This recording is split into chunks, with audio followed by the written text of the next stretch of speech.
തരൂ. നമസ്കാരം. എൻ്റെ പേര് വാമിക. രാമായണത്തിലെ സീതാ അപഹരണം എന്ന ഭാഗമാണ് ഞാൻ ഇന്നിവിടെ പറയാൻ പോകുന്നത്. രാമനും സീതയും ലക്ഷ്മണനും വനവാസത്തിലായിരുന്ന കാലം. ഒരു ദിവസം സീതയുടെ മുന്നിൽ ഒരു സ്വർണ്ണ മാനോടി വന്നു.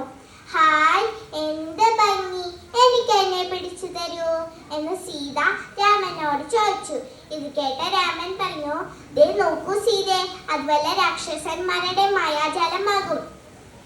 സീതയുണ്ടോ ഇതുവരെല്ലാം കേൾക്കുന്നു? സീതയ്ക്ക് ദേഷ്യം കൂടി ഓടി വന്നു. അവസാനം സീതയുടെ വാശിക്കു മുൻപിൽ രാമൻ വഴങ്ങി.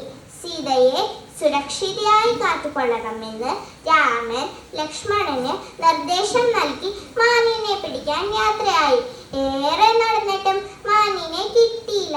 അവസാനം രാമൻ മാനിനെ അമ്പെയ്ത് വീഴ്ത്താമെന്ന് തീരുമാനിച്ചു. രാമൻ അമ്പെയ്തു. രാമന്റെ അമ്പ് കൊണ്ട് മുറിവേറ്റ മാൻ സീതേ ലക്ഷ്മണ എന്ന് രാമന്റെ ശബ്ദത്തിൽ അലറി കരഞ്ഞുകൊണ്ട് ഭീകരനായ രാക്ഷസനായി മാറി. അതാരാന്നറിയാമോ? മാരീചൻ. മാരീചൻ എന്ന മായാവിയായ രാക്ഷസൻ. ഇത് കേട്ട സീത പരിഭ്രമിച്ചു പോയി. വേഗം ലക്ഷ്മണനെ വിളിച്ച്, രാമൻ എന്തോ അപകടം പറ്റിയിട്ടുണ്ട്, വേഗം ചെന്ന് രക്ഷിക്കൂ.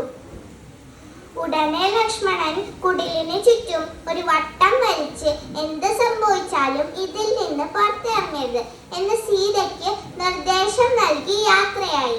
ഹമ്പടാ, ഇതെല്ലാം ഒരാള് ഒളിഞ്ഞിരുന്ന് കാണുന്നുണ്ട്. അതാരാന്നറിയാമോ? രാവണൻ.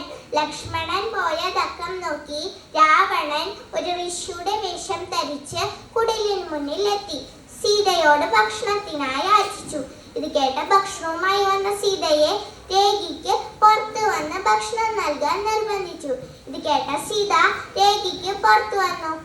ഉടനെ രാവണൻ തന്റെ സ്വന്തം വേഷം കൈവലിച്ച് സീതയെ പിടിച്ചു വലിച്ച് പുഷ്പക വിമാനത്തിൽ കയറി ലങ്കലക്ഷ്യമാക്കി കുതിച്ചു.